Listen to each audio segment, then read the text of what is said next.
the Mayo Experience. Mayo Experience. Mayo Experience. Mayo Experience. Welcome to the Pat Mayo Experience, Week 15, DraftKings picks and preview. If you're looking for the cheat sheet, you gotta wait until Saturday. That's when it comes out. I'll do it after the Friday update show. And then I do that late, so I'm like, I don't feel like working anymore. It's a Friday night. I'll wake up on Saturday, throw up the cheat sheet. You probably don't want to look at it anyway, because after having like 3 good weeks in a row, not a good week in Week 14 for me. Real bad. Heard one of the worst ever. Completely shut out. Not completely shut out. Patrick Mahomes and the stack of that game saved me a little bit of cash, but way down for the week. So I've had to call on some of the big guns for Week 15 in order to get this going. We'll bring him in a second, but I do want to let you know if you want to get into a draw for 20 DK dollars, what you do is smash the like button for the episode, leave your DraftKings handle in the comment section. Tell me which $3,000 wide receiver, someone in the $3,000 range that you'd actually use this week, because there's like kind of a bunch of them you could use, but no one really feels good about it. So which one do you feel good about in the $3,000 area? Now, if you want to get into a draw for 75 DraftKings dollars, and I'm drawing multiple people for this, and even if you've entered it before, you can enter it again. Subscribe to the Pat Mayo Experience audio podcast. Leave a 5-star review, DraftKings handle, something you like about the show, or like why people should listen. Be like, Pat gives great advice. If you tell people that I give great advice, you'll induce your competition to listen to the show. Then you don't listen to the show. Maybe you can get 2 people to listen for the price of 1, and they'll copy my picks, and you'll just clean them out on DraftKings that weekend. Sounds pretty easy to me. So those 2 ways, that's the way you can get into the draw. If you want to play in the Pat Mayo Experience Listeners League, the link is in the description of this podcast and video. And of course, I keep bringing this up, but you got to vote Mayo for Fantasy Analyst and Sports Betting Analyst of the Year. The link to vote is in the description of this video and podcast. Please, this goes a long way to helping out this show. I mean, I usually attach like DraftKings giveaways. I mean, it seems kind of like illegal to do for this one. So just asking you out there, please go vote for Mayo. There's 2 categories. Vote for me in both. The voting is open until Saturday. I think you can vote once a day or as many times you can like try to vote as possible. Go do that. Now, like I said, I got a heavy hitter coming in. Ben Rasa from Awesemo.com. He likes to win money, although not last week as well. Not last week as well. No, there was a lot of injuries, a lot of messy situations with the Saints. But you know what? We got 3 weeks left. This is the last week. I believe Saturday games start after this week. So we're getting to the tail end of the season here. I totally forgot about Saturday games next week. Yep. So I assume there's going to be like a faux Thanksgiving slate on DraftKings next week. That's my assumption too. It sneaks up on me. This happens every year, and every single year I forget that they play on Saturday once college football ends. Well, it always happens because like that's usually because I'm going back to like where my family is. My wife, myself, and my son are going. Like we can't go on like Christmas Day, so we're going to go a little bit early. So I usually always end up home on the Saturday weekend. And there's usually 2 games, but like I can barely watch them. I'm just running around and doing everything. So I think this time I can like carve, now that I know that it's happening, it's not just like randomly happening while I'm at a Christmas party, that I might try to plan around this. I like the 3-game slates a lot. Oh, I'm a big fan too. You know, whether it's just like the afternoon slate or we have that on Thanksgiving, you know, it's not too crazy where everyone is like 80% owned. You have some variety, but obviously it's a short slate. Those are some of my favorites. I'll tell you why. And the reason it's my single favorite thing is like where you only have this 6 teams to actually choose from. I make stupid picks all the time with these losers who don't do anything, but I'm doing it on like a 13-game main slate when that's absolutely the wrong thing to do. That's actually kind of the strategy on the small slates. Oh yeah. You can take, I mean, if you can get someone who's playing and reasonable at like, you know, 10%, sub 10%, especially if it's like a quarterback. Like last week, I'll tell you on the afternoon slate, I ISO'd Gardner Minshew. Now that did not work, but that is the type of egregious ideas that you can get away with a little more often on a smaller slate. Do you think I have convinced you to go vote for me in that thing? I already did that. Of course, it was the first. Full disclosure, that is something I rarely, if ever, would do. But I did make an exception. I voted for both of them. I actually did that. So I recommend everyone else do it as well. I am really appreciative of that. Drewby actually mentioned out that after he looked at how the voting works, like when you go log on to that page, if I just called myself Patrick Mayo, I would probably win. Gotta hack the system. I did have to scroll and find you. I'm not gonna lie. But, I know. Yes. I feel like I'm at a severe disadvantage. It's not good. Yeah, you should have done the A and hack that system to get up top. But you know what? I found you and I voted, so you got my vote at least. I did that for iTunes for a while. I changed the name of the show from Pat Mayo Experience to A Pat Mayo Experience. So when you went into your library of shows, it was always the first one that popped up. Yeah, that's how the pros do it. Yeah, classic algorithm hacking and alphabetization hacking. That's right. That's the world we live in these days. That's what we need to do. If only this slate was that easy to hack. 13 games here. Well, I do think that there is a way that I mean, you're going to have to be right, obviously. When I wrote up my President's Cup thing, I kind of laid out the strategy, like what I do think is the optimal strategy by looking at the rules. But I was like, you still have to pick the right guys to do it. Like that part, I don't know. I can tell you how to kind of construct your roster in the best way possible, but there are so many options. You're still going to have to, as Pete always says, pick the good players. That tends to work out. Yeah, if you can just do that, you don't have to worry about everything else. But for people like me, unfortunately, got to get into game theory a little bit more, no matter what sport you're really playing these days. Well, because there are pay down options and multiple ones at the running back position. And then we look at receiver and you have guys like Elshon and Marvin Jones and DJ Chark, all like a litany of receivers who are all injured as well. And they've opened up supreme values at receiver and tight end if you wanted to go down. Like, what's the better way to build? So, I mean, I still think you have to, you can't just omit all the value. No, I like to separate it into buckets. You get these obvious value guys, but what I always stress that's important is that guys in games that have nothing to do with each other are going to be correlated. Obviously, someone like Christian McCaffrey, last week is easy with Bilal Powell. Christian McCaffrey's ownership is directly tied to a guy like Bilal Powell because, you plug him in and you're immediately boosted. And obviously they're in different games. His success is not tied to the Jets at all.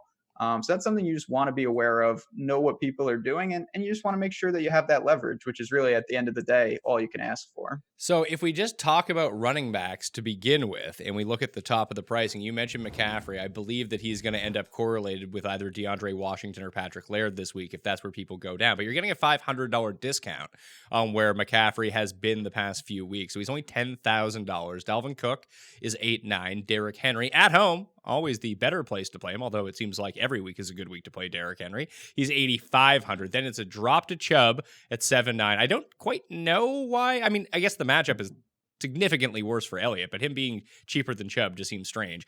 Barkley is $77 against Miami. People are going to love that. Fournette is $76. Then Chris Carson, I do think, is the best play of the week at $7,500 here. Yeah, I mean, Carolina's dead last DVOA against the run. Penny is gone. He can fumble, and they probably still can't pull him. He's a good price.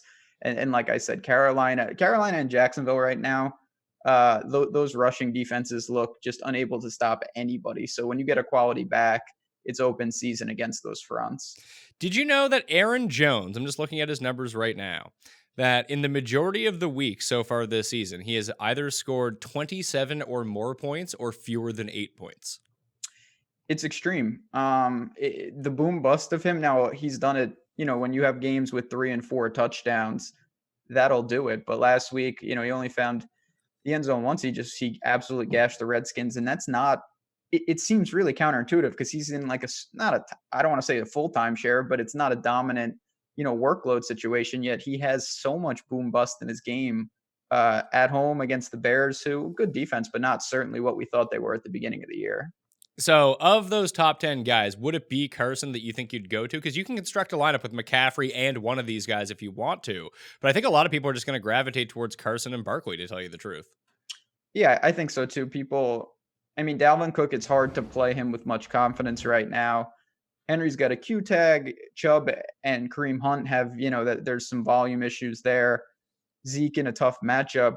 And then you go all the way to the top. Of course, you can play McCaffrey, but he hasn't been killing you if you've been fading. He's not finding end zone. He's a lock, of course, for like 100 total scrimmage yards at the floor. And if he's going to get 10 catches, it's not going to be terrible. But at the same time, I think most people are going to start with either Saquon or Carson, and then they'll have plenty of room to spend elsewhere. So last week was McCaffrey's 4th worst week of the season, and he scored 24.5 DraftKings points. Yeah, if he gets double-digit targets, I don't want to say he can't kill you because you're not looking for 2.5x, but at the same time, the raw points are going to be there, and if he gets a bonus I mean, he's live for 2 bonuses, which most people can't say, or if he finds the end zone, it's going to be pretty good. So I will continue to do what I've been doing with him, which is just have moderate exposure, small position, either under or overweight, not defining my slate each and every week. So if I was going to rank value from these top 10 guys, I do think that Carson's the best. Like you mentioned, he's just so not in danger of losing his job at this point against the worst defense. So, I mean, just watch him now. He'll probably get hurt in this game, or he'll fumble 8 times and they'll finally end up pulling him and he'll end up with negative points. But Barkley is the really interesting one to me because it's the best matchup he's had in ages. But like, he's been bad. Oh, he's been awful. It's every run is just trying to make something insane happen. It's not working. The line, he's not getting the targets. But then you look and it's like, all right, he's sub 8K at home against Miami. If he's going to get 20 something touches, and I think that's very, to be expected. I mean, you can't ask for much more. So I have him behind Carson as well, but I'd be lying if I said, even with the poor play, I'm not interested. Yeah, see, like Carson and McCaffrey would be the 2 that I'd be trying to build around. I think that you can do that. Aaron Jones is Aaron Jones is kind of sneaking into that Tyreek Hill territory for me, where if you're just playing, if you're playing like 3 lineups, you don't necessarily need to have to play them. But if you play like 50 lineups or 30 lineups, that you might want to just have exposure to them because they apparently can break the slate at a moment's notice. Yeah, I mean, and that comes down to, in each sport, there are guys like that. And they're just, to me, a little more ownership dependent. Like Tyreek Hill, when he is, 5% owned, I make it a priority to make sure I get a little leverage just because he can always break the slate. When he's chalk, I tend to come in underweight just because the floor on these guys is miserable, despite them being really good players. So he's going to be an interesting pivot because Carson is going to be popular. There's no doubt about it. What about Fournette, though? I know the Jags have been awful. Oakland's not good either, though. Do you have any interest in him kind of in that, again, pivot range? I do, just because of the pass catching prowess, and I think it could bleed itself into a larger portion of the target share because it doesn't look like DJ Chark is going to play this week. So you have Oakland. You would expect this game to be somewhat competitive. It's -6.5, although Feinberg and Tim have been saying it for like 3 weeks that Jacksonville's just packed it in, like they're not even trying anymore, and their results would actually back that up a little bit. So I don't really know what to make of them. It was funny, like at the beginning of the year, Oakland's rush defense was really, really good. They were ranked inside the top 10 of DVOA for the first half of the season, even with those numbers, but weighted recently. They're down to 27th overall. So you can run fine on Oakland. So I think that he's just going to be one of these sandwich guys where people like Barkley, people like Carson, I could see myself giving up exposure and shares of Saquon Barkley and moving them onto Fournette if that's how I decide to build. Yeah, and you said it. Their last 5 games, they've 17 or more in terms of, margin of losing. That's just miserable. They've been blown out basically every week. Fournette, yeah, he's getting the passing work because of that, but he hasn't had a good game script. I think Oakland does win this game, but at the same time, maybe it stays a little more competitive. Who knows? Even though I do kind of agree with the sentiment that the Jags, I don't know what they're doing. They just look absolutely lost, and they just want the season to be over. Well, when we said the problems with Dalvin Cook, obviously Dalvin Cook is still great, and he could go smash here. I just worry about his workload right now. Same, and they have a competent backup. I just don't think the ceiling is there, barring, of course, if he breaks one. But for paying that tag, I'd rather play Derrick Henry if I had to play someone in that middle range there. I would as well. So Chubb or Elliott? I can see myself getting behind Elliott here. Yeah, I mean, I know everybody, rightfully so, is just laughing at the Cowboys, but they're still, a coin flip to win this game. They are at home. It's not a great matchup, but I don't mind Zeke in a vacuum, and they're just so bad. Obviously, them and the Eagles will play an elimination game coming up, but I wouldn't be stunned to see Dallas win this game, even though they've struggled mightily here. Yeah, and it's like on paper, it's a really bad matchup. Obviously, the Bears are getting better. I just think that Zeke can do some stuff out of the backfield, and it just becomes touchdown related for him. I mean, that's a Nick Chubb problem right now, is that he's not scoring touchdowns. Yeah, I mean, absolutely. When you're paying this, unless you're going to get outliers in terms of targets, you need to find the end zone and grab bonuses, and the Cowboys have just been anemic. And yes, the Rams front is not something that I'm looking to attack by any stretch of the imagination, But when you have a guy like that, if Dallas wins this game, we could see upwards of 25 carries. That's in the realm of possibilities. So let's skip this entire middle tier for a moment and drop to the bottom of the pricing, because I think there is relative value that you can find down here, and that's who you're going to pair up with these top end guys if you wanted to. If Josh Jacobs doesn't play, and the Raiders signed Rod Smith late on Tuesday evening, which would sort of like at least push their hand a little bit, saying Jacobs probably isn't going to play. So that leaves you with Rod Smith, DeAndre Washington, Jalen Richard. Look right now, DeAndre Washington, $4,700 against Jacksonville, who, along like Carolina, one of the worst run defenses in football, that I think I'd probably use him in every lineup. Yeah, I mean, the Jaguars are so bad that Melvin Gordon and Eckler just destroyed them together. Like they just can't even. I will say I don't think it's that crazy and Washington's going to be very popular and I like him and I get it. I think you could use Richard though. If you want to take a savings, he's going to see, a handful of carries and some targets. He's cheaper and it's open season right now for Jacksonville. I do worry that if Oakland leads throughout, it certainly doesn't favor a Jalen Richard game script, but I think you can make a case for either of these backs. That would be the big thing. Like, if you believe what Vegas is telling us and the history that the Jags have shown over the past few weeks, they're 6.5-point favorites. And we saw that DeAndre Washington even stayed in the game a lot when they got down to Tennessee. He was the guy who was always on the field when that game was competitive. And then eventually, once the game got out of hand a little bit, Richard came into play. So I think if you're going to use Richard, you'd have to correlate it some way with the Jags offense. Yeah, I don't even mind it if you wanted to go with some type of where you're using Fournette or D-Day, and even not even a full game stack, just, a couple players. So I may look to that. I don't think it's necessary. Obviously, Washington is the much safer play, but you're paying, $4,700. It's cheap, but it's not a basement price tag by any stretch. It's not a basement price tag, but I do think that he is situated the best. Now, if Jacobs plays, obviously that's completely off the table, but I don't think that he'll be as owned as much as he should be, would be my thing. No, I don't. Like, he might be 30% owned, but he shouldn't be 30% owned. Even in tournaments, he should probably be like 80% owned. So I don't think it's going to be, again, below Powell was like ungodly owned last week. How much was Powell how much did he ended up being owned?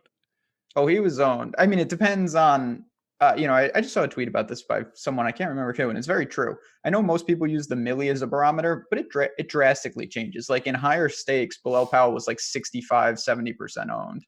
Well, you can almost do that for any sport. I think the millionaire maker is a good gauge of how the public is actually perceiving anyone, and the higher stakes you get, not to say that because you're playing more money, that automatically makes you sharper, but it tends to be sharper. The sharper plays end up going up there. Like the safe, like value plays are just wildly overrun, and then people differentiate their. I mean, you play in these tournaments, I don't. That's usually how it works, isn't it? Like you can just basically fill out a cash-ish lineup because you're playing in smaller field tournaments, at least with the chalky cash-ish plays, and then differentiate at quarterback or pick the high-end receiver who's going to be lower owned and just fiddle with it that way instead of going completely off the board.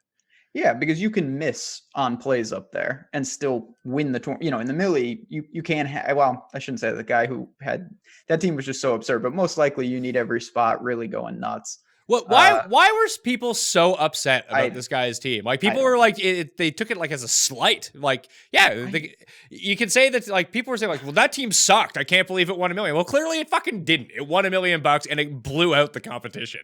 And I'll say this, I've seen hundreds of worse teams do major damage. That team, it looked fine to me. It wasn't like the guy stacked a team and then ran the defense against his stack or something, and he got like 3 pick sixes with his own quarterback. Like, yeah, he didn't run it back with the Saints player. I don't think that's, but there's people a hell of a lot smarter than me that have all this stuff. I have no idea. It looked good to me, and he won going away. So with one bullet, I want to add, that was his only team. So that's amazing. When you have Eckler and Aaron Jones and AJ Brown and Sanders, like you're going to be pretty good. That'll work out. I should have done that, and I certainly did not. Just take the good players, and you can win the money. Yeah. You don't have to worry about anything if you can just pick all, just straight scratch ticket style. Each spot, do it up. It's strange, but I mean, obviously, I'm at fault for this. You're at fault for this. Anyone who does content for DraftKings, I do think any sort of daily fantasy is at fault for this because it's a really easy talking point to talk about leverage and talk about strategy and talk about ownership and pivoting off of things. I mean, that's what fills the hour when we talk about this stuff.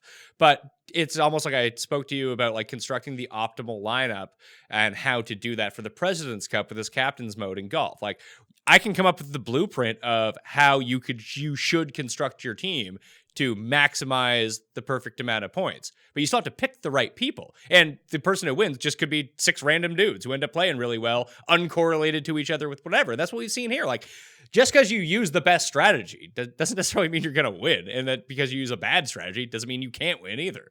Of course not. No, it's sample size. If you do stupid things over time, you're going to be punished. And if you do smart things over time, you'll have a chance. Then that's really all you can ask for. That's the whole philosophy for me. I say that all the time, especially with something like golf, but it applies to NFL too, is just I want to give myself a chance to get lucky. If you do that over time, eventually you get lucky at the right time. And then those weeks take care of all the other weeks where stuff doesn't go right or you make mistakes. Yeah, putting yourself into the position to get the luckiest. Like Absolutely. If you see a game on the slate that's projected for a high total, but it's like, oh, there's going to be 25-mile-per-hour winds, and you're like, oh, geez, I can't play anyone from that game. I'm going to go fade that game. And then that game shoots out. Like, I feel like you made the right decision. It just didn't work out. Yeah, you just have to accept that, over time, if you're making the right decisions, it will work out. And when it does, you hope to capitalize, and most likely you won't. But if you do that enough, eventually you will. I know it always seems like you don't know how many people I talk to and they say, this was my chance. I missed my only chance. And it's like, no, you didn't. Trust me. I know it feels that way. But if you keep doing it, you will get in position more and more. And then eventually you do just get lucky at the right time and it takes care of itself. Yeah, the two biggest mistakes I think that people make, or one's a huge mistake and the other one's a process problem that even I really do struggle with over time and across all of the different DraftKings sports. But one is using the small sample size, using a week or two to be like, well, I got to completely change what I'm doing because it's not working. Like it's 2 weeks of a football season. Like maybe you picked 3 guys. Maybe you had Mike Evans last week who was fine, but then got injured. Maybe you had 3 injury guys in your team or whatever. Like that sample is not large enough to figure out if you're making mistakes or you need to give up exactly what you're doing if your process was right. The hardest part is actually figuring out if your process is actually right or wrong, because that actually does take time. If your process is bad for a while, which it's been, I mean, it's still probably pretty bad for me, but like when I first started out doing this, like I wasn't stacking or doing anything like that, and I was just bleeding money. Of course. It's so hard because it's very easy to say every week, oh, it's just variance. Like, well, maybe it's not, and you're making mistakes. You have to be objective with yourself, and most likely it's some variance, and you're making some mistakes. I know with my year, I looked and I plugged leaks, and then my results were getting worse, even though I knew I was making better teams. That can happen, especially with the weekly sport. This isn't baseball or basketball where you get a new slate every 24 hours and you can run it faster. Like it could take months, years in sports like this, where you only have 17 of these things in the NFL. So the other pay down guy is friend of the daily fantasy community, Ben, Patrick Laird. Patrick Laird gets to play the Giants this week. He's playing like 80% of the snaps. He's going to be involved into the passing game, and he's only $4,500. Like, I do think that the most common build you'll probably find this week is Laird, Washington, and McCaffrey all together. Yeah, I think there's going to be some of that. I think there's going to be a good amount of people who play Laird and Saquon. The same that actually makes more sense. I think that's very viable. I totally agree. This guy's going to be involved. He can catch passes, racks up the PPR points. So I think you're definitely going to see him, in addition to the guys that we talked about up top. The other guys that you could potentially pay down for, I know it's a tougher matchup against the Eagles, but Adrian Peterson's a really good price. And if there's one thing the Redskins like to do, it's run the ball. They're at home, and they're only 4.5-point dogs. I think they're definitely live to beat the Eagles, who just look like trash right now. $4,400. There, he's looked pretty good overall. There's no Geis. He's been placed on injured reserve. So as long as the Eagles don't get up by a whole bunch, leading to Chris Thompson being on the field a whole bunch, that you're probably going to lock in Peterson for 20-plus touches and all the goal line work. Yeah, I mean, the volume is going to be there without Geis. The Eagles don't seem capable, especially on the road, of blowing anybody out right now. So it's just a matter, you're going to take virtual zero in the passing game. So he needs to find the end zone in tournaments to justify it. You could do worse than that, though. And then on the flip side, like, this is a tournament play for sure. Someone like Tariq Cohen to me in a game where I think the Bears will be trailing. He's been getting the targets. He's always live to really explode with the way he plays. He's in that same price range as well. The other one down there, I probably wouldn't use Cohen. If I was going to do that, I'd probably use Duke Johnson at like a similar price, who does essentially the same thing. Like Richard, if you were playing a whole bunch of lineups, I get using Richard, but the problem is, like, if it came down to a decision between like Richard, even though he's cheaper, and someone like Adrian Peterson, I do feel like Peterson has the touchdown upside to get you there, where I don't feel like Richard does. Like, he never scores touchdowns to begin with, like ever in his career, basically. But like, best case scenario, you're looking at him like breaking kind of a long one in the receiving game. Maybe he ends up with like 6 for 60, 6 for 80, something like that. But that's probably it for him. Like, that's best case scenario. Yeah, I mean, with him, you're looking to kind of patch it together. He's going to need a handful of carries, a handful of targets, and then you do have to hope that a guy who really doesn't find the end zone kind of finds it. Duke Johnson is interesting. I'll be honest, I don't know what to make of the Texans right now. I was stunned, like most people, that they came out so flat last week. Now they have a tough game on the road, so we'll see what that really means for this rushing attack. The other two guys who are potentially in play here, everyone is big on Colonel Mostert right now. But before that, it was Breda and it was Tevin Coleman. Now those guys are basically free on DraftKings if you have the guts to use them. And three-headed monsters. I'm not going to do it, but it does seem like every week they do designate one of these guys to be the guy. Right now, it does appear like it's going to be Mostert. If I had to bet on it, I'd say that Mostert scores the most points of these three, but they do seem to switch it up every, like, if Coleman comes out and breaks off a 14-yard run the first time he touches the ball, it just could be his game. And it's a revenge game for him. Well, revenge game. But yeah, I hate the San Francisco backfield has been frustrating me all year with enough other guys, because it's not like there's one guy we're looking to pivot against.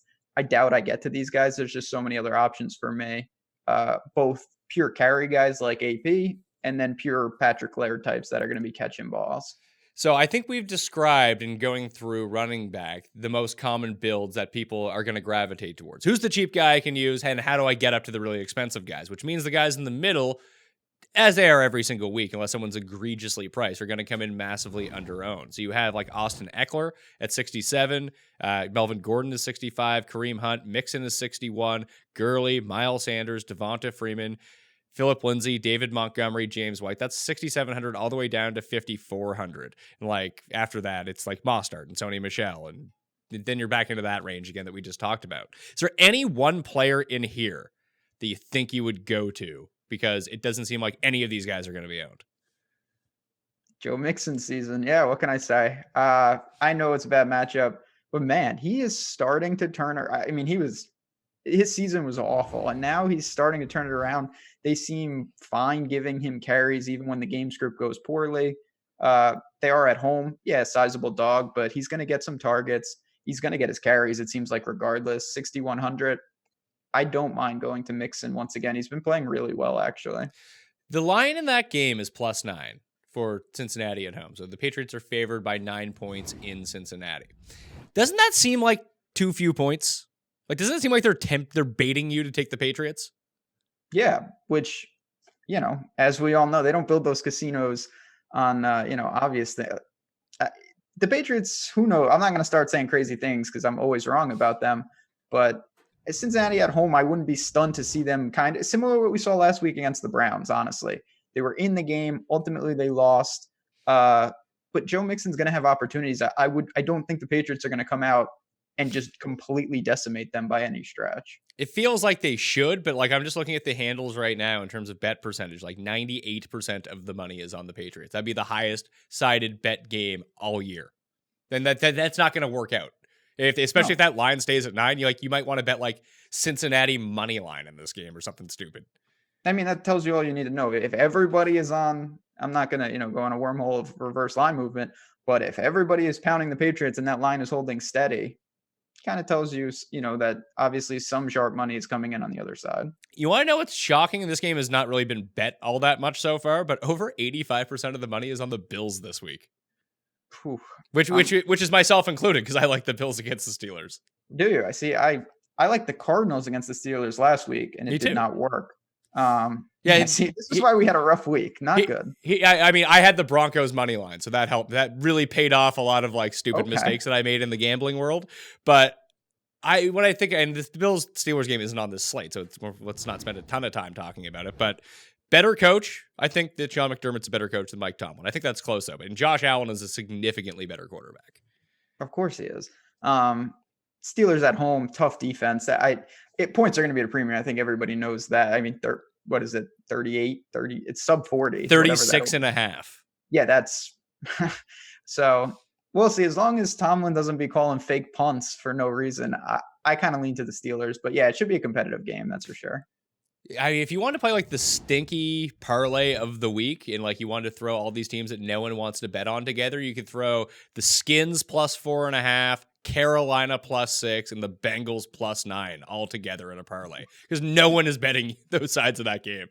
That's correct. Hold your nose type parlays.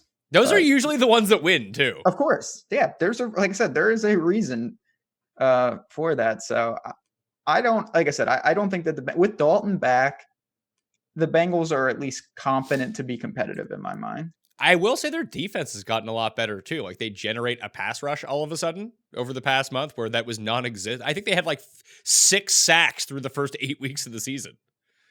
Yeah, they were so bad. I was stunned how awful that team was. And yeah, now in their, they had a string of 10 sacks over 3 games. So they're starting to get some pressure. All right, let's just play a quick yes or no. Yes, you're going to use this guy. No, he's going to be a cross-off for you. Austin Eckler, $6,700. No. Melvin Gordon. Mel G. Probably. I'd say yes. It's going to be a no for me. The Vikings do have a good run defense. I'd probably prefer Eckler over Gordon, to tell you the truth. Kareem Hunt. No. Joe Mixon. Yes. Todd Gurley. That's going to be a yes for me. It's going to be a yes for me too, but I mean, 27 touches against Seattle. I don't know if you can see that, but if it's north of 20, I'll roll the dice at this price tag. Miles Sanders at $5,900, and let's pretend like Jordan Howard's not playing again. Is Boston Scott season? Would you use Boston Scott this week if Howard sits again? No, I wouldn't, because I think people are going to do that to some extent. And I think if Miles Sanders is hydrated, I would rather go with him. Is Boston Scott the min? I feel like he is. Yeah, he's 3,000. Yeah, that's going to... I didn't know who that was. Like, never heard of that person in my life. He was drafted by the Saints last year. As Jake pointed out on the ranking show, he's basically Darren Sproles. Yeah, no, he is Darren Sproles. I just didn't know. I had so many Eagles creative players to score the first touchdown. And that guy. Paul has something to say. Rappaport saying that Josh Jacobs, MRI, shoulder, looking good, probably going to play this week. Oh, okay. Well, if that completely changes everything, then don't use DeAndre Washington then. Then you're probably going to have to use Patrick Laird. Or Jalen Richard. Don't do that, please. Yeah. So good thing we picked up on this early. I mean, I don't know how to feel about that. Like from a season long, like am I playing you in that Awesemo playoff? I don't think I am. We both made it. I'm an awful season. I'm non-existent season-long player, but we were in the playoffs, so we go. I think we came first and second. Beautiful. That's how we do the golf, guys. Love it. Yeah, and you got Josh Jacobs. He's on my team, and I have him on a bunch of teams. Like, would he be in play? Like, we just talked about DeAndre Washington. He's in this great spot. If Jacobs ends up playing, I doubt people will play him just because they're scared about him in the potential re-injury. That would scare me more in my season-long league more than actually playing him on DraftKings, though. Like, if he's going to be sub 3% ownership, I could see myself taking a few shares. Oh, yeah. I like the spot. I assume they wouldn't be, it's one of those things. If he is active, there's added risk. But there's also still a chance that he sees his normal workload. And if he was not injured, this is as good a spot at home against Jacksonville's lifeless defense. Sign me up. Absolutely. Yeah. If there wasn't an injury tag to go along with Josh Jacobs, he'd likely end up being the highest owned running back on this slate. And because he has this injury, yet he might end up playing, no one's going to take him. So that's always the old, Arian Foster thing. I think when basically when DraftKings first started getting going and I started playing, Arian Foster was always the perfect guy to target because it wasn't the perfect guy to target because some weeks he would actually just sit out at the last second, but he'd always be questionable all week and be a game time decision come Sunday that no one would use him. That if he was activated for the early slate, he's like, oh, I'll use a ton of Arian Foster because no one else is doing it. The problem with Jacobs here, it's not till the late game. So if we don't know for sure, I guess the pivot's pretty easy. You just know to go to DeAndre Washington, I guess. Yeah, I mean, ideally you would have multiple slots open so you could take that $2,300 and bump somebody. But we got, what do we got? We have 5 late games. So it's very possible that you have multiple players going. So it's a much easier, situation. And honestly, sometimes you can overthink these things. Yes, your team would be better if you allocated that $2,300 to a better spot. But if you just have to bite the bullet and leave that money on the table to get to DeAndre Washington, I don't think there's a substantial difference between them if they do play, in terms of overall fantasy points. No, it's just ideally, you have some dead salary, but it's not like you can't. Obviously, that could still be effective. It's just not ideal in a perfect world. Switch to receivers. We talked about all the pay down options that you potentially have at your disposal at running back, and we'll get to the wide receivers here in a second. But if we go to the top of receiver, you have Hopkins, Godwin, Adams, Hill, Diggs, Golladay, Julian Edelman, Julio. Those are your $7,000 guys. Is there one that sticks out to you more than anyone else? Because it does feel like Hopkins is going to go mental in this game. Yeah, he had a big game last week. He's going to see the targets. Big game. I think he's, when you add everything up, safest guy. You should have the money to get to him. I don't want to say what happened because, they were kind of in control, but man, Devontae Adams last week, not good. I know Aaron Jones is just exploding, but when he doesn't explode, I feel like Devontae Adams is primed for big games at home, divisional game. 7,600. I don't mind going right back to him. I think he'd be my least favorite of some of these guys. It's a tougher matchup, and if we're gonna parse all things being equal, yes, he probably comes in with the lower ownership, but I just don't have the confidence I have in him as DeAndre Hopkins. Godwin is the interesting one because Godwin has failed without Evans before. Maybe he's just better off being the second guy. So Godwin would be my least favorite, to be honest, because I think people, and maybe they're right, that they're going to think, oh, Mike Evans is out. Now Godwin's going to get 30 targets. But as you mentioned, it hasn't been a slam dunk in the past. We'll see what Detroit throws out there. I could be wrong, but I assume Slay is not hurt. I haven't seen anything like that. So it's not going to be the easiest matchup. It's not the worst either. But I would rather go to Adams. I mean, working down, someone like Edelman is in a perfect spot, even though that offense is messed up right now. Tyreek Hill is always in play with his upside. So you have plenty of options. But Godwin would be towards the bottom for me, actually.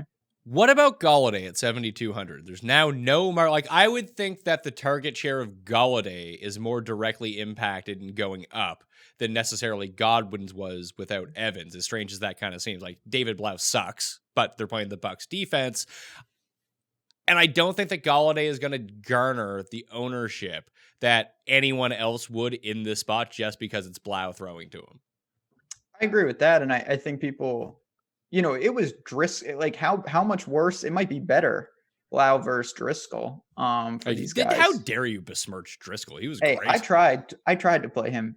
It didn't work. It was... that's not true. It worked once. The week I played him, it worked. He had 24 points. And that is when I decided to let me start playing this guy right after that. Big mistake to chase those points. Hawkinson is gone. Marvin Jones is gone. Amendola is going to get work underneath. But at the same time, I think you're right that Golladay, I would say, is going to see double-digit targets here at home. Good matchup. So no problem with him either. Yeah, giant dogs to one of the worst pass defenses in the league, and you're the only guy left on this offense. So I guess we should start kind of picking away at some of these other guys that are going to end up being cheaper. I believe that the Lions only have 3 active receivers right now. So it's Amendola along with Kenny Golladay and some guy named Chris Lacey. Any interest in Chris Lacey? Chris Lacey. Well, I'm going to have to find out. He is $3,000 this week. I say this a lot. And most times I'm joking. This is a serious one. I don't know who that is. Yeah, I've never heard of him either. I don't know where he Lacey. Usually, I watch a lot of college football. Don't remember Chris Lacey, so he must have slipped through the cracks. It's not good because I have to type in Chris Lacey NFL to get him. I can't just type Yeah. in. It's not one of those guys where you type in their name and they just pop up because they're in the NFL. You have to indicate that he is actually a football player. Where did he go? He was signed by the Patriots out of Oklahoma State at the end of 2018, but didn't make the team, and now he's just randomly on the Lions. All right.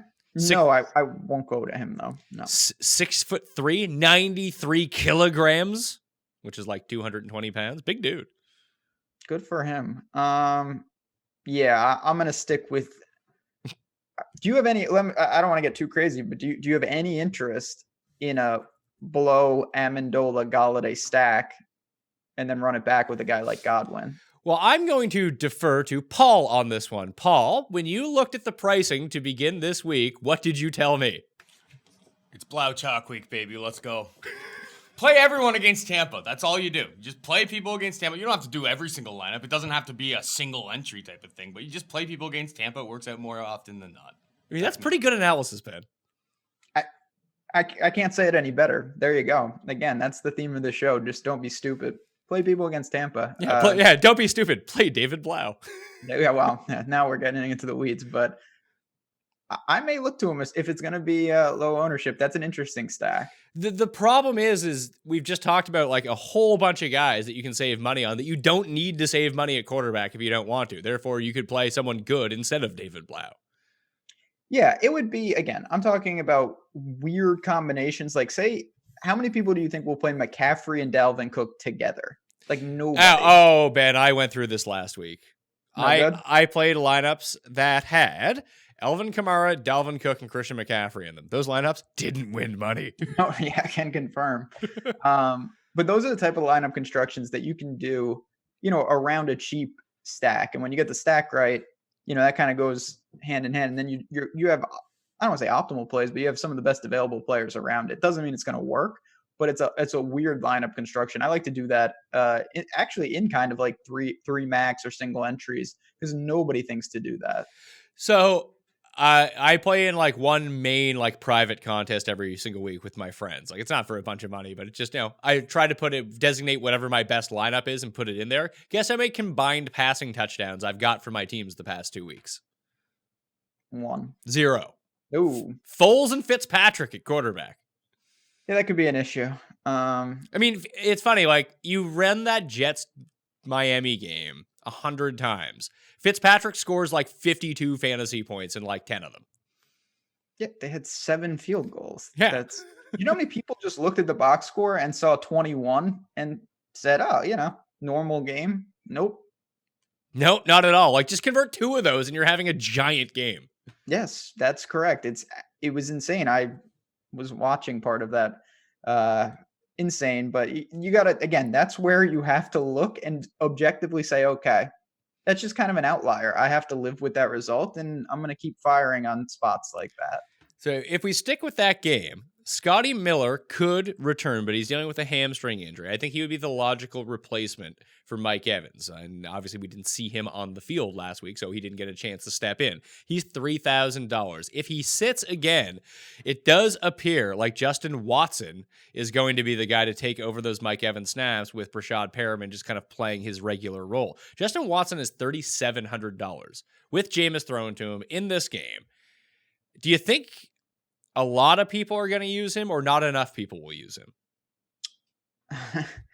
So I think that people will use him, but not as a one-off, most likely. I think if people go to Jameis, they're going to click in Godwin. They're going to click in probably OJ Howard. But if not, they will look to either Perriman or Watson. So I get the appeal there. But as a one-off, if you want some cheap exposure to Tampa without going to the game, I don't mind that. Somebody down there is going to get the targets. And we know how up and down each and every Bucs game seems to be. Perriman, for reference, is $4,500. That seems a bit too expensive for him. I mean, it certainly can work. He's going to see some targets, but your ceiling, your floor, all of that is impacted by that. $800 makes a gigantic difference. So how about this? We go back up to the top and talk about all these guys. I got a name for you. I don't know if you've ever heard of him, but he's a guy that can win you potentially $1 million this week. His name, Julio Jones. At San Francisco, 10.5-point underdogs. However, It does. Like, San Francisco got really hurt in that Saints game. They lost their center. Obviously, that's not going to affect Julio whatsoever. But Richard Sherman might not play, and Quan Williams might not play. Both of their starting cornerbacks. Terrett might not play. He's their starting safety. And D Ford might not play, who's their best edge rusher, or second best edge rusher, I suppose, after Bosa. Like, the Niners defense might not be good this week. And if they can still get up on offense and force Matt Ryan. And remember the first 3 weeks when Matt Ryan was like the greatest fantasy quarterback of all time because they'd get down by 40 points and he'd garbage. He basically did what Deshaun Watson did to people last week. That Julio could be perfectly live, and frankly, no one is using him. Yeah, I mean, he hasn't scored since week 3. No one is going to use him. Ridley is gone.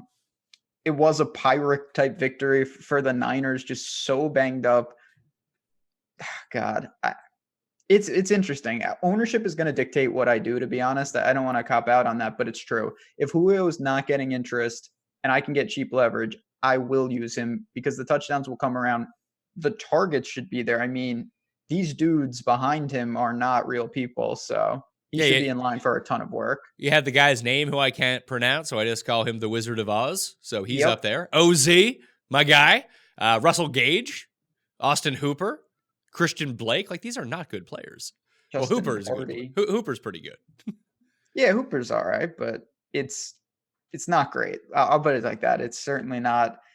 It's going to be, targets are going to be there. It's just there is a real chance that they are rendered ineffective as an offense. They're big dogs on the road here. They are, but that should lead to a gigantic passing script. And if the Niners defense is like legitimately missing 5 of its starters, it might not look the same. Just throwing that out there. No, they also might sack Matt Ryan many times. This is true. So the $6,000 range at wide receiver, you got Lockett, Evans is done, Allen Robinson, Jarvis Landry, DJ Moore, Emmanuel Sanders, and getting a big price bump up. Let's see here. Amari Cooper Kupp, Devontae Parker, not sure if he's going to play or not yet. Although it is a pretty nice matchup for him. Keenan Allen, Odell, Thielen, Robert Woods. Woods is still a pretty good price. Although, did all of his regression come at one game or the past 2 weeks, basically? Yeah, 2 games. I don't know. The Rams, they're tough because they do things that I don't understand. Now, Cooper Kupp apparently is healthy. Didn't see the snaps last week. They say it's a personnel thing. Okay. I don't really know what to make of this kind of stuff, but you can look to these mid-range guys similar to the backs. I don't think they're going to garner a ton of interest with more people doing stars and scrubs. Landry, I like a lot. DJ Moore, I like a lot. And that's basically it. Devontae Parker, if he plays, I do have interest in. Yeah, I'm pretty much in line with you. I want to say Amari Cooper, but I don't know if I can do it. I think I'd rather play Gallup this week. I'd just rather not play either of them. Yeah, I'd rather play Zeke if I had to take exposure to the Cowboys, to be honest. Yeah, so the 5K level, I mean, you have DK and AJ Brown at $61,000 and $6,000. It doesn't seem like a good week to chase AJ Brown up $2,000. No, I'm not doing that. He's fantastic, but no, I'm not doing that. Like, I'd much rather pay $100 less and get Cortland Sutton, just coming off a bad week. Yeah, I have no problem with that. They're also going to have to throw often in Arrowhead. So and Drew Lock. Not bad. Not bad at all.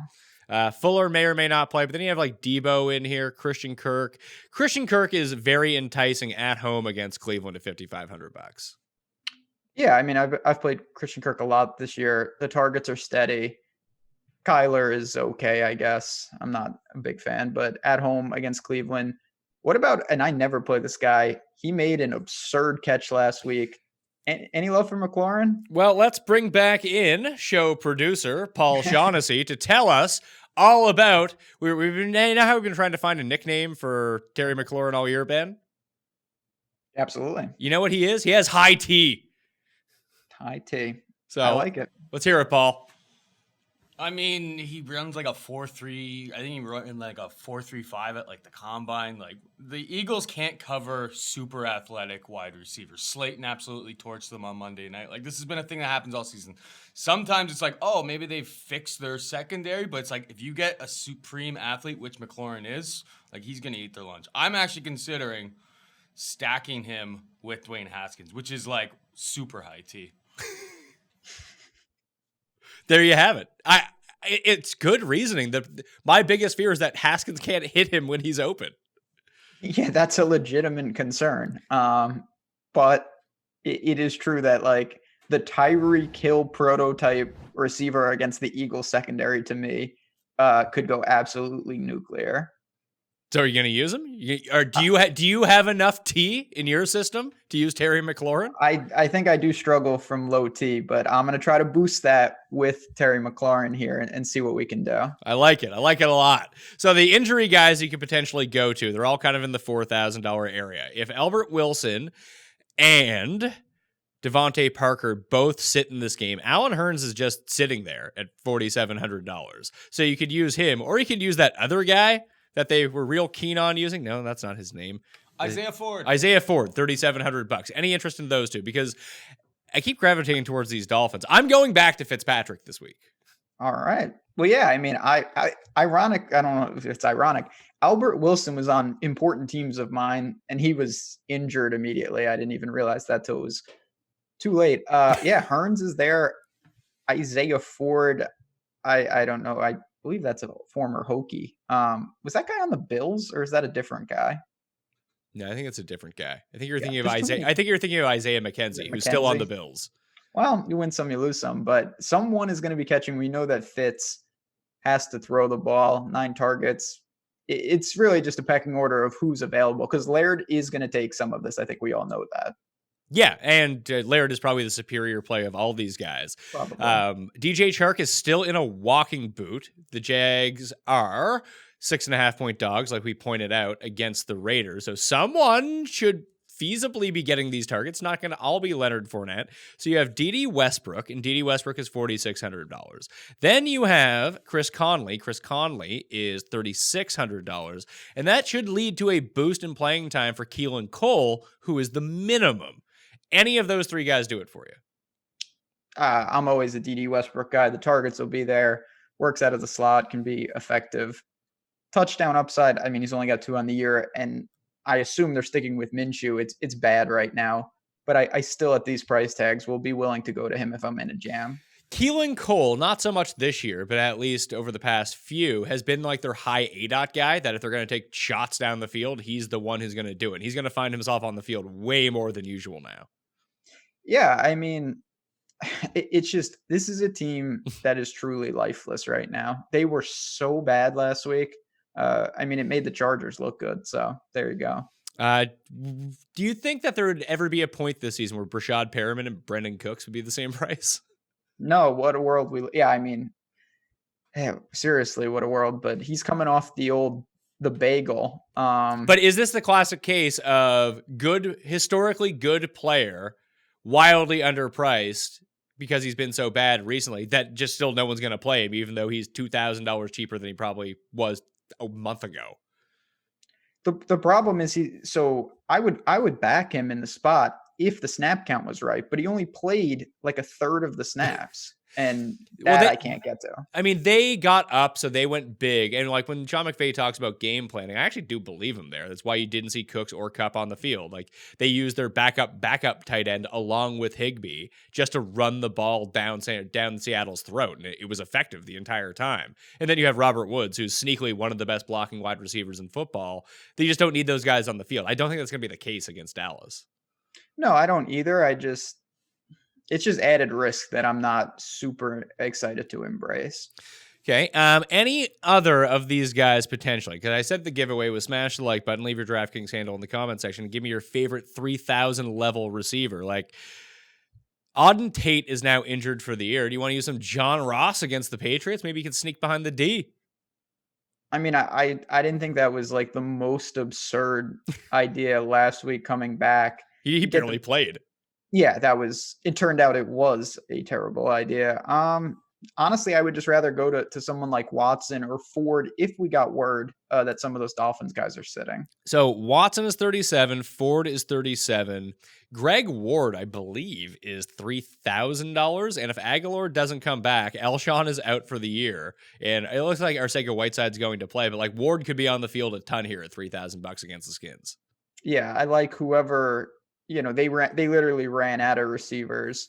They were using 3 tight ends at the end of that game. So Greg Ward, if Arcega-Whiteside comes back, he should be involved. No problem with the cheap Eagle if you want to spell it like that. So like Conley's 36. He's potentially in play. The Wizard of Oz, he is $3,500. And if you believe that the San Francisco secondary is really beat up, he did take over for Calvin Ridley and played on the outside opposite Julio Jones. So it does seem like that could be his job. He's a big play guy.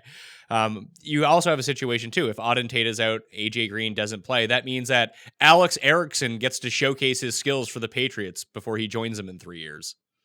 Yeah, and then catches 130 balls.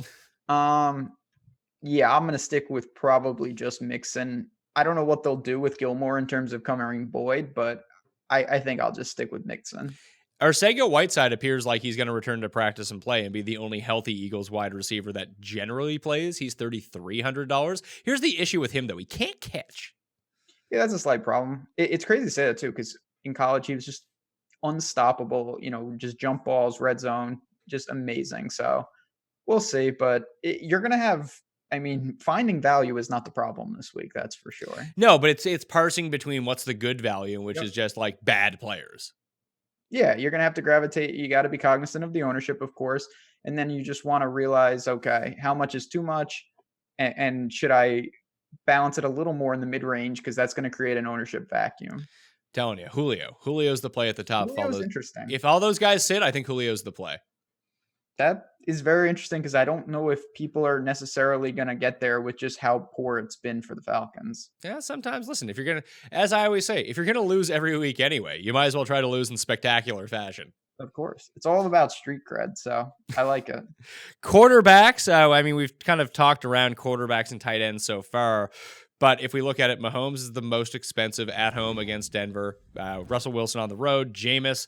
A lot of flat, more expensive pricing than we're used to at quarterback. I do think of all the guys, Deshaun Watson at 68. I can see myself having a lot of Deshaun Watson. Ryan Fitzpatrick, everyone's just going to bail on him after a bad week, but he threw a ton, gained a ton of yards, just didn't score any touchdowns, and now he gets an equally bad matchup or a good matchup against the Giants, $6,200. I like that. And you mentioned Blau and those type of guys, but I don't think that you need to go down that low. I'm not entirely out on Matt Ryan at $5,900 either. Yeah, of course, every week you're going to look to your skill position. If it gravitates towards a stack, you're going to want that quarterback. I like Blau if you're cheap. Matt Ryan in the mid-range. Deshaun is he seems to get there even, in a blowout. He had plenty of garbage time. Other than that, though, Aaron Rodgers, I don't know if I love it, maybe with Adams, but I don't think that's really necessary. I don't think the ceiling's as high as those other guys. Okay, how about this? You talked about Blau. Paul brought up Haskins. You want to save this money. Now, Haskins is $4,600, so that's incredible savings if you have the guts to play him. But Blau is $5,300. Kyler Murray is only $5,600. There's no world where I'd use Blau over Murray. Yeah, I guess that's fair. And it's the only way I will use Blau is if I stack the Lions. With the Cardinals, it's going to be, you're going to use Kyler Murray, you're going to use Kirk. And that's it. You can just do that if you want to. Oh, no problem. And maybe use Landry or Odell. And just because we know these games are fast-paced, although the Browns really want to run the ball, no team stacks the box more in football than the Cardinals for reasons unknown. But you can pass all over them if you want to. I can't believe that Kyler Murray isn't so far as a rushing threat to the extent I thought he would be. He's really not giving you that much. Well, he's being passive on it too because he has the lanes to run. He's just not running. I know, and I'm mind-boggled by that. I thought that he would have games where he was so ineffective passing, but he gave you $115 on the ground and a touchdown. Oh, there's always time for a comeback. Sure. It always happens when people give up on you. That's when you start doing the thing that we thought you were going to do in the first place. He is who we thought he was. So I guess I'm not sure how low I'll need to go. I'm not going to go to Tannehill. I have little interest in. That's probably a mistake, by the way, because he's been maybe. I'm not gonna play him either. But yeah, him and AJ Brown. If they beat me once again, I guess I'll just have to live with it. Let's talk about tight ends, because this is a clear distinction of, are you paying up at tight end for one of the 4 good tight ends? That'd be Kelsey, Kittle, Ertz, or Darren Waller. Or are you just paying down? Like, you can start basically at Gesicki at $4,000 and work your way down if you wanted to. Like, the old flow chart would say play David Njoku against the Cardinals. And I'm not going to talk you out of that. He had a red zone target last week, playing 36% of the snaps. I think he'll play more this week. He'll be involved. But Gesicki, Higbee, at 39, if Everett sits again, he's just been amazing. And Dallas is not great against tight ends to begin with. Then you have a situation where without Mike Evans, I think you might see more vertical routes from OJ Howard in this game. That is a pure 40 points or 0 points, but he's only $3,500. You could fail with him and still be okay. And then you have Ian Thomas if Greg Olsen sits again. He's $3,100. Like, I think all of those guys are in play, potentially even Nick O'Leary as well with DJ Chark out. Yeah, I mean, just kind of envisioning my lineups, I think most likely I'll have some money so I can go get Kittle or Ertz or one of these top guys. But if not, it's not a problem. I will just pay down the guys we talked about. You have options. I don't think anything really stands out. OJ Howard does interest me quite a bit. I think he could get involved here. Ian Thomas. Other than that, I mean, I want to say Irv Smith, but I'm just not going to. So Big Irv's not great. No, he's really not. Tyler Eifert used to be really good. He's also not good. No, I know, it's amazing. I always thought, like, if that guy ever stays healthy, watch out. It turns out he just not that good. So looking at the Millionaire Maker ownership from last week, Powell was over 30%. Ian Thomas was only 12%. I figured he would have been way higher than that. Same, to be honest. I actually shrunk some exposure to him when I shouldn't have done that, but whatever. Yeah. Caden Smith, if Ingram and let's say Evan Ingram is healthy, because even if Ingram sits and Ellison sits, there's better plays than Caden Smith in his range. He's no longer $2,500. But if Evan Ingram is healthy against the Dolphins, no one's going to use him. It's almost like that Josh Jacobs situation. Would you just go to him? Yes, because if you told me that now it's a foot, so keep in mind there's a real issue of possible snap count. But what would be the reason to bring him back on a snap count at this point?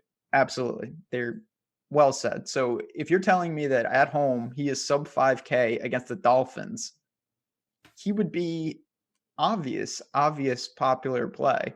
So I would embrace that. You're getting a significant discount over guys like Ertz and Kittle. And it's not to say I don't like them, because I do. But I would have some Ingram exposure. Finally, let's figure out what defense we need to shove in here.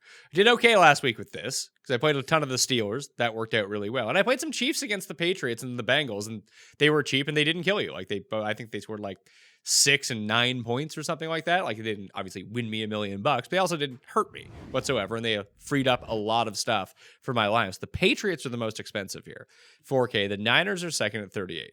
Seahawks, Bucks, Chiefs, Eagles, Browns, Raiders, Vikings, Packers. Looking at these ones, I don't know if I'm going to play any of these defenses. I think they're all overpriced. Yeah, they are. I mean, I don't like to spend up at defense. The Niners and the Chiefs, I think, are in very good spots, but they are very priced up. To me, I would drop down to, I like the Redskins defense, $2,600. I also like the Redskins defense at $2,600. All right, there you go. High T will get them going. They'll be able to get after Wentz. It's a perfect situation. I like that we're on High T. High T's a good name. It's a great name. I'm a big fan of this. Arizona at home, $2,200 against Baker, who does nothing but turn the ball over and get sacked.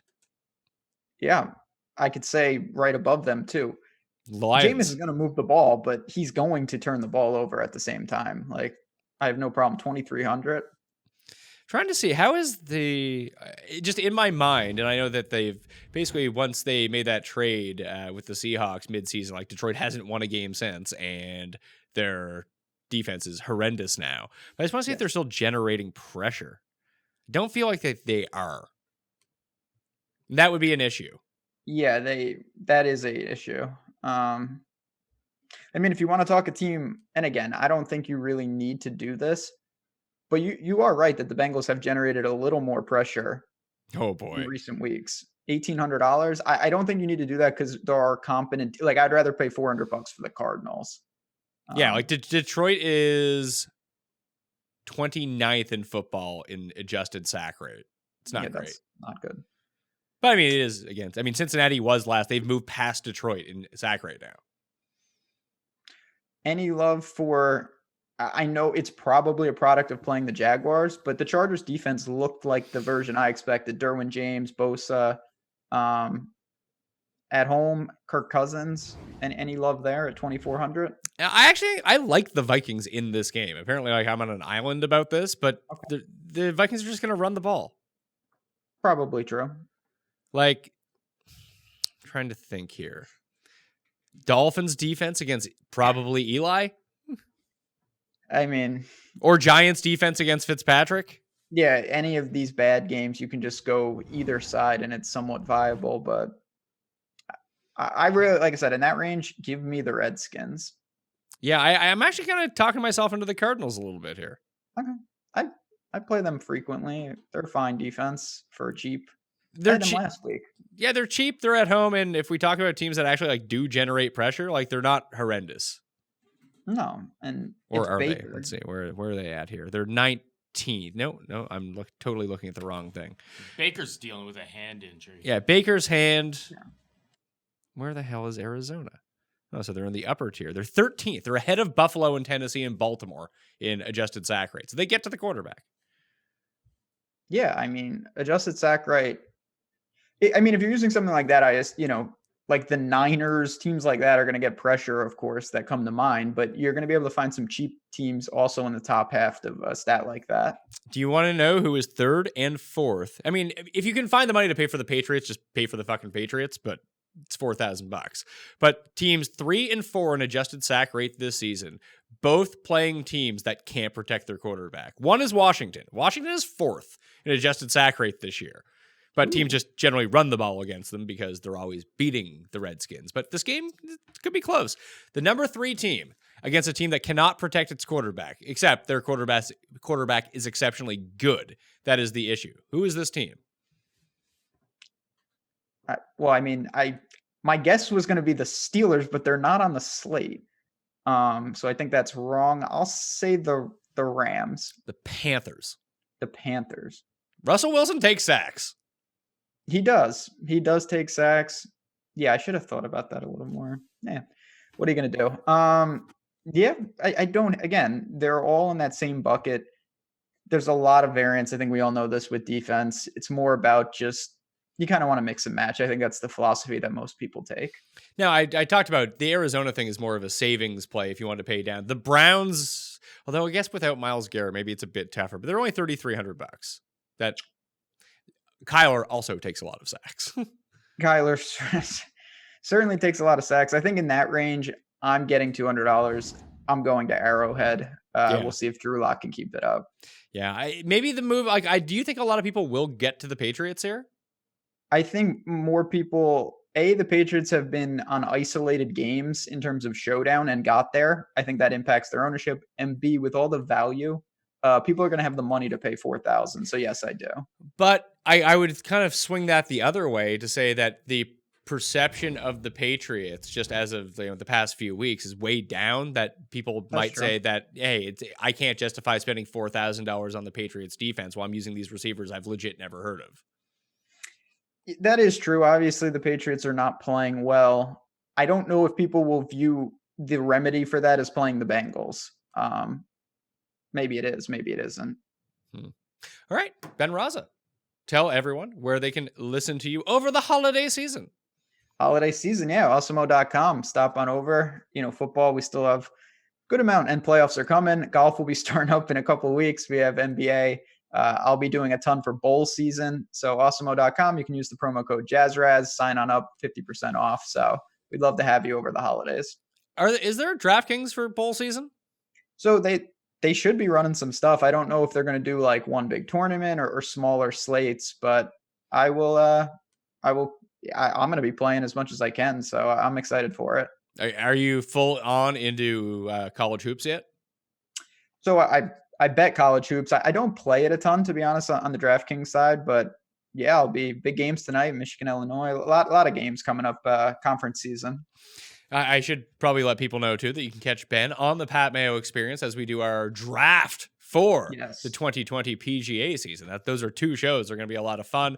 So go check that out. Like Ben mentioned, you can follow him at JazzRazDFS on Twitter and awesemo.com. I'm Pat Mayo. You can follow me at the PME, Twitter, Facebook, Instagram. Vote for me in that thing I told you about. You can find the link in the description of this video or podcast. Please go do that. Draw for 20 DK bucks, the receiver one, the subscribe to the Pat Mayo Experience audio podcast, the $75 draw. Getting both. You can do that and play in the listeners link. The link is also in the description of this podcast or video. I'm Pat Mayo. Good luck in week 15. I'll see you next time. Pat Mayo Experience! Experience!